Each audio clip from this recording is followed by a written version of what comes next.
For the first time in history, permanent members of the United Nations Security Council had to explain themselves after casting a veto vote.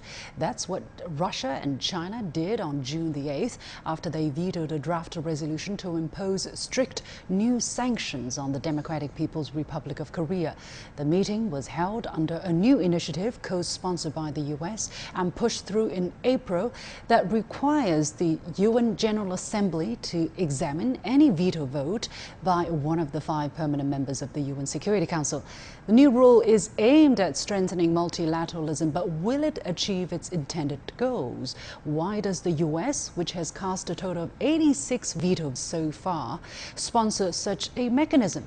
I'm pleased to be joined still from Tel Aviv, Israel, by Professor Zhang Gong from the University of International Business and Economics, and from Nevada, the US, by Professor Pu Xiaoyu from the Department of Political Science at the University of Nevada, Reno. Gentlemen, welcome to The Point. So, a bit of a background that China and Russia vetoed a draft resolution from UN Security Council on May the 26th to tighten sanctions against the DPRK. That resolution was tabled by the United States, and the resolution called for more sanctions against the country, a position that was deemed not helpful to resolving the situation on the peninsula, hence China's veto vote, for instance. And then last week, on June the 8th, according to the new rule that I mentioned, the UN General Assembly held a meeting for countries, not just China and Russia, but other countries who had a point to make, to express their views on the issue. And the new rule, as I said, stemmed from a resolution tabled by Liechtenstein and co-sponsored by a total of 83 countries, including the United States, in April. The initiative is called Standing Mandate for a General Assembly Debate when a veto is cast in the Security Council. So basically, if you cast a veto vote, you have to explain later in a much bigger meeting with all members of the UN who wish to have their point heard and elaborated.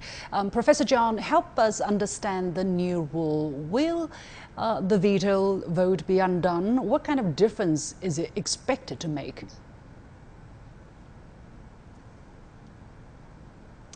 I think the purpose is to let other members of the United Nations outside of the Security Council to have a voice in the discussion, in the debate. Previously, any of the 5 permanent security members can veto things, and that's about it, and that's it. Now they have to be, going to the General Assembly and explain their positions, as well as listening to other members of the United Nations to express their opinions. So I think it's I wouldn't frame this as something really bad. I think what it means is that it is intended to perhaps to make the permanent members of Security Council who are entitled to vetoing things to be in a more responsible position. I think in terms of not just be very careful about casting their vote, but also in terms of expressing very explicitly their opinions and letting other members to express their opinions as well. So I think it's a development that it's part of the reform at the United Nations. But I think the timing-wise, it's a little bit suspicious, I think. And as you pointed out, the United States has casted most vetoes since the 1970s. And many times the veto is by itself. It's called a lone veto. And on this particular issue, China hasn't voted, as well as Russia actually, cast any veto votes on the Korean issue, the North Korean nuclear issue, anytime in the last 9 or 10 votes. So this time, I don't think their positions have actually changed. So what they're saying is that it's out of, the sanctions policy needs to be reassessed, and particularly at this time, there's a very severe COVID infection going on in North Korea. And so I think that the consideration is really out of humanitarian nature. All right. Well, the numbers that I am able to find out from the official website of the United States is this. Okay, so since the first veto power was introduced in veto vote was cast in 1946, the United States has used a veto a total of 86 times. By comparison, the USSR, the former Soviet Union, later Russia, combined 9 has used it 143 times. That's a lot, but 29 times by Russia since the USSR collapsed in the 1990s. The UK used veto around 30 times. China and France used veto around 18 times respectively. Right. So the United States itself actually used a lot of veto, as we can count, 86 times since 1946. And that is exactly my next question, Professor Pu. When the United States co-sponsors such an initiative, does it mean that it will not use the veto power in the future on itself, by itself, or does it also want to have that opportunity to explain its veto vote and have other people expressing their different opinions as well? Yeah, I agree, I think the United States will continue using its veto power because the UN Security Council is the only UN body with authority to issue binding resolutions. It has a very unique and huge responsibility. So it reflects the thinking that to maintain international peace and stability, there must be some kind of great power consensus. But on the other hand, there's a long-term concerns about permanent members abuse its veto powers. So small country, middle powers, they have long-term, they have always expressed some kind of concerns. So I think on the one hand, United States will continue to use its veto power, but on the other hand, there are concerns, there are voices calling for some kind of double checking of the use of veto power in the future. But why now? The timing is really interesting, and because this new initiative was, as I said, tabled by Liechtenstein, but co-sponsored by the United States. Liechtenstein says it has been trying to push through this initiative since the past 2 years. Professor Zhang, why do you think right now this is pushed through? And by the way, it's co-sponsored by 83 countries. We have 193 members of the United Nations, so a lot of countries are actually not on board, including very important countries such as Brazil, such as India, actually, and Indonesia, for instance, have very different opinions about the so-called reform. Why do you think all of a sudden the United States is concerned of certain countries' so-called shameful pattern of abusing its veto privilege? Professor Zhang, Professor Gong. Well, I guess I think Washington probably, I think Washington probably thinks that the time has changed. And if you look at the history of the veto votes by Washington, as you point out, 80-some votes, a lot of times were in the past, in the 1980s, 1990s, related to the issue in the country that I'm staying right now, right. With Israel, actually. So I think that issue has probably gone away, and I think Washington probably sees that. Moving forward, that's becoming less of an issue. The United States is less needed to cast a veto vote like this, and it's moving forward. It's probably more likely that Russia is going to have to veto a lot of things that is going to propose at the United Nations. So I think overall, Washington probably thinks that time has changed.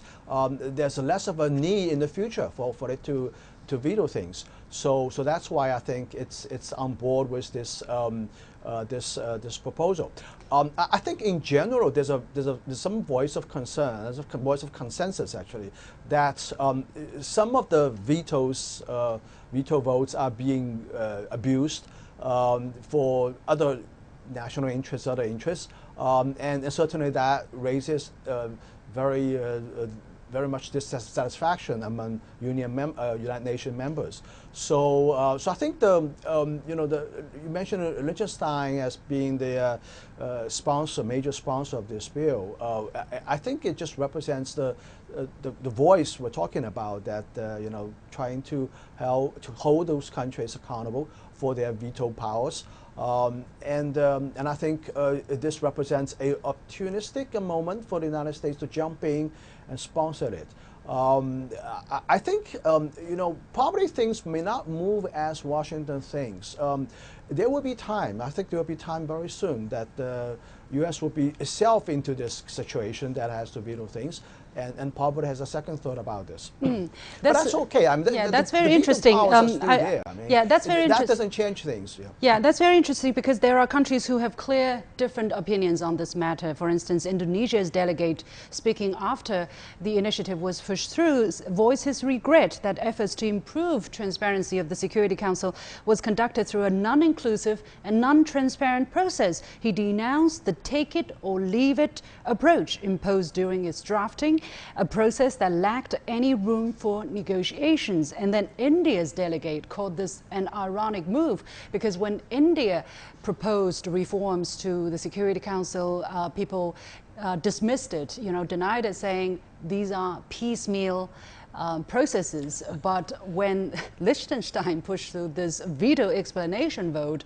then people say, this is to improve transparency, then this is not a piecemeal initiative anymore. So India was not happy with this. Professor Pu, how do you look at the different opinions that are out there as to whether or not such a meeting to explain a veto vote will actually enhance unity, enhance the effectiveness of the UN Security Council, instead of serving certain countries' geopolitical interests?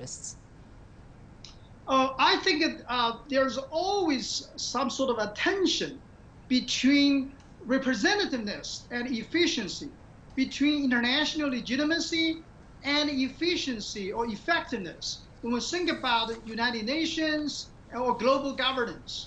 So if each country has a vote, I mean, like a General Assembly or the historical case of League of Nations, there will be no efficiency. So that's why it's still important to have some kind of great power consensus. So respect some kind of veto power of permanent members. But on the other hand, the diverse voices for emerging powers are also important. For this particular issue, I think there might be some kind of timing, in a sense that because of Russia's veto of a resolution early this year, I think that may be a little bit shocking. So that maybe the U.S. calculated it might be a good opportunity to mobilize support in the short term. That might be relevant here. Right. This is only beginning of this new practice. Of course, we still have to wait and see whether this will make people be make countries more responsible, including everybody on the UN Security Council before they cast a veto vote, or this will be more of a fiasco for public opinion to isolate, to condemn countries that are using veto vote. Let's see. Let's see. Many thanks anyway to Professor Zhang Gong joining us from Tel Aviv from the University of International Business and Economics, and Professor Pu Xiaoyu joining us from the University of Nevada, Reno.